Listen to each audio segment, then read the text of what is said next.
দিয়েছে, যারা পরীক্ষা দেবে বলে তৈরি হচ্ছে, তারা সব রাস্তায় বসে আছে।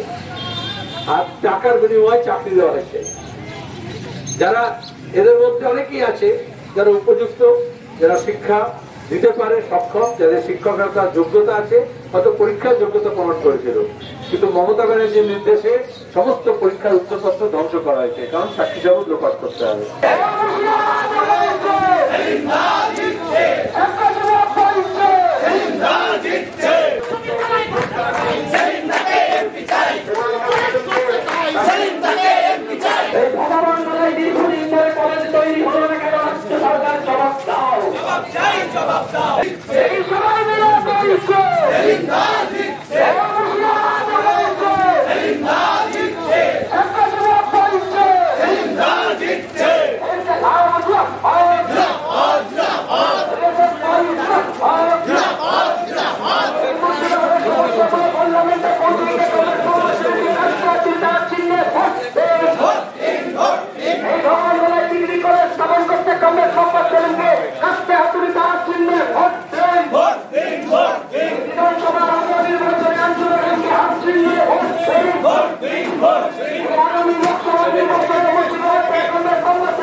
ছাত্র যুব আন্দোলন নেতা কমরেড মোহাম্মদ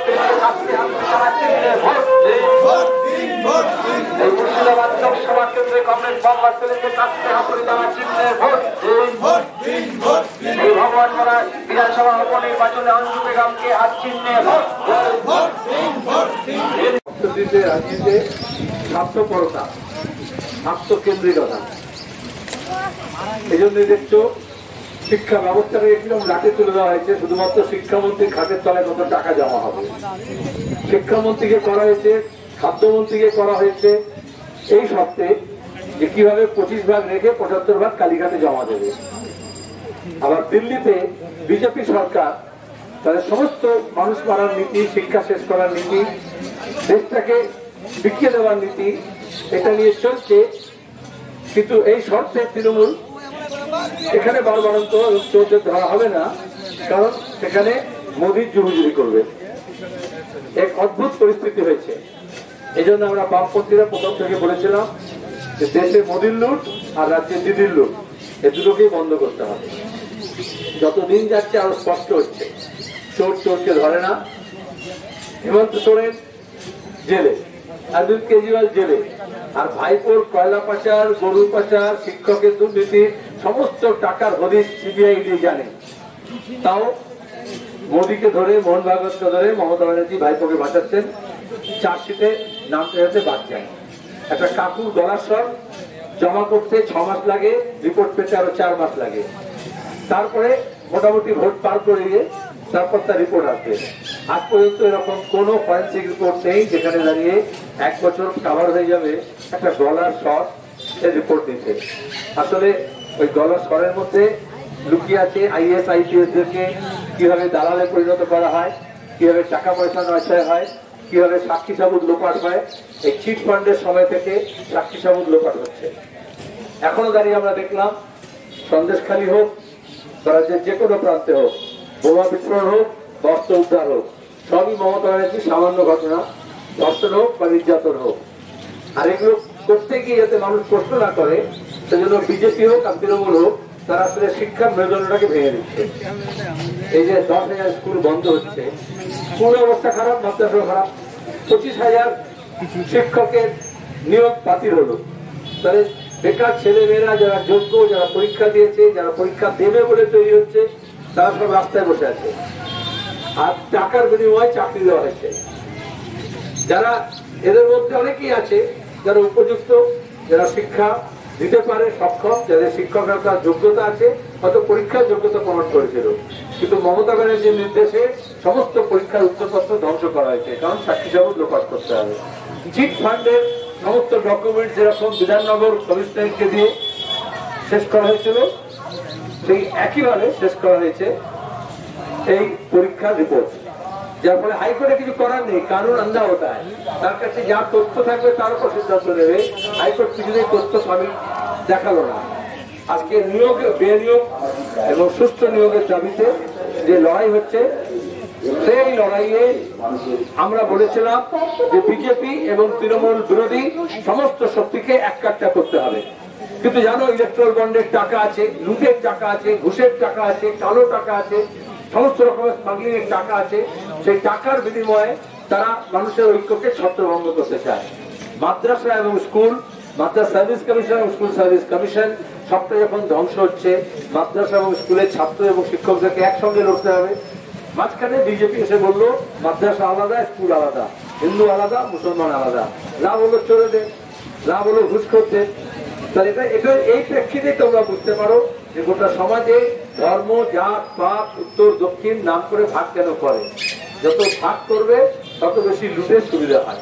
লুটের বিরুদ্ধে যদি লড়তে হয়, সবাইকে এক কাজটা করতে হয়। এখন লড়াইটা সোজা। যদি দুর্নীতির বিরুদ্ধে, দুষ্কৃতির বিরুদ্ধে লড়তে হয়, তাহলে সম্প্রীতির জন্য লড়তে হবে আর সাম্প্রদায়িকতার বিরুদ্ধে লড়তে হবে। আর সেখানে দাঁড়িয়ে স্পষ্ট করতে হবে কার কি অবস্থান আছে।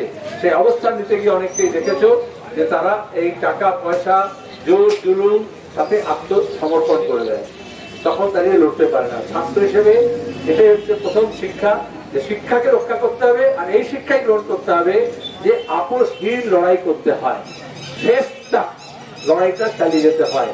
এবং সেই লড়াইয়ে যাতে সড়কে যে রাজনীতির যে লড়াই হচ্ছে, তোমাদের ছাত্র সংসদ নেই, তোমাদের গণতান্ত্রিক প্রক্রিয়া অংশগ্রহণ করতে দেওয়া হচ্ছে না, স্কুল, কলেজ, মাদ্রাসা, বিশ্ববিদ্যালয় পরিচালনা কমিটি সর্বনাশ হয়েছে।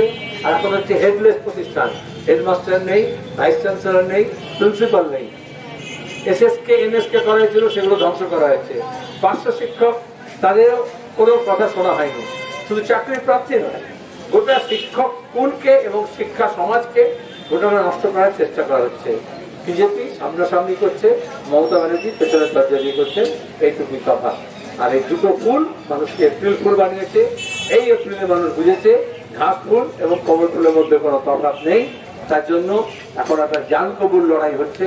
মুর্শিদাবাদে বাম এবং কংগ্রেস তিনটি আসনেই তারা জয়ের পথে এগিয়ে যাচ্ছে, আপামর মানুষের তাদের সমর্থন পেয়ে। আগামী দিনে গোটা দেশের রাজনীতি এবং বাংলার রাজনীতিতেও এই বাম এবং কংগ্রেসের যে জোট হয়েছে, মধ্যপন্থী এবং বামপন্থীদের যে মিলন হয়েছে, সেটা দক্ষিণপন্থী এবং চরম দক্ষিণপন্থীদের বিরুদ্ধে। এটাই হচ্ছে টোটকা, এটাই হচ্ছে লড়াই। তাতে মমতা ব্যানার্জি আতঙ্কিত হয়েছেন, বিজেপি আতঙ্কিত হয়েছে। গোটা দেশে বিজেপির হাওয়া পাতলা হচ্ছে। আর আমাদের রাজ্যে যত বিজেপির হাওয়া পাতলা হচ্ছে, মমতা ব্যানার্জির তত বিপদ বাড়ছে। কারণ বিজেপি আছে তো মমতা আছেন, মমতা আছে তো বিজেপি আছে, কারণ একে অপরের পরিপূরক। এই জন্য উনি খুব লোকের মূল্যবান, কিন্তু ওনার কিছু করার নেই। ইন্ডিয়া ব্লক এই জন্যই ছেড়েছেন। রোজ সিপিএম কে, মোহাম্মদ সেলিমকে, অজিত চৌধুরীকে, কংগ্রেসকে এই জন্যই গালাগাল দিচ্ছেন, কারণ বিজেপি থেকে এটাই কন্ট্রাক্ট পেয়েছিলেন। কংগ্রেস মুক্ত ভারত করার জন্য আরএসএস ওনাকে কন্ট্রাক্ট দিয়েছিল, যাতে দক্ষিণ দিনাজপুর, উত্তর দিনাজপুর, মালদা, মুর্শিদাবাদ কংগ্রেস মুক্ত করা হয়। আর গোটা দেশকে বামপন্থী মুক্ত করতে হলে কমিউনিস্টদেরকে লিকেজ করতে হবে, ত্রিপুরা থেকে পশ্চিমবঙ্গ। এই জন্যই তৃণমূলকে তৈরি করা হয়েছিল। এখন দেখছো মণিপুরে এত জাতি দাঙ্গা হচ্ছে, বিজেপি সরকার তাকে বাঁচাতে তৃণমূলের এমএলএ সব ঝাঁপিয়ে পড়লো, মণিপুরে বিজেপি সরকারকে বাঁচিয়ে দিল। মেঘালয় থেকে গোয়া, প্রতিদিন সেটা স্পষ্ট হয়েছে। এখন বাংলার মানুষ বুঝে গেছে, শুধু বাংলার মানুষ না, দেশের মানুষ বুঝেছে মোদীর দালাল মমতা, বুঝে গেছে জনতা। এটা যত আপনি বুঝতে পারে তত এটা আমাদের দোনোলা বন্দুক নিয়ে আক্রমণটা শানিত করতে হবে, যাতে বিজেপি এবং তৃণমূল বলে না এক ঢিলে দুই পাখি, যাতে এক ঢিলে দুই পাখি। আর এখানে ভগবান গোড়ার লোকেদের সুবিধা হচ্ছে, বিধানসভা উপনির্বাচনে কংগ্রেসের প্রার্থী আছে রঞ্জুম বেগম, আর লোকসভা কেন্দ্রের প্রার্থী হচ্ছে সিপিআইএমের আমি নিজে প্রাক্তন ছাত্র যুব আন্দোলনের তোমাদের একজন যোদ্ধা মোহাম্মদ সেলিম ছাত্রাবলী থানায়।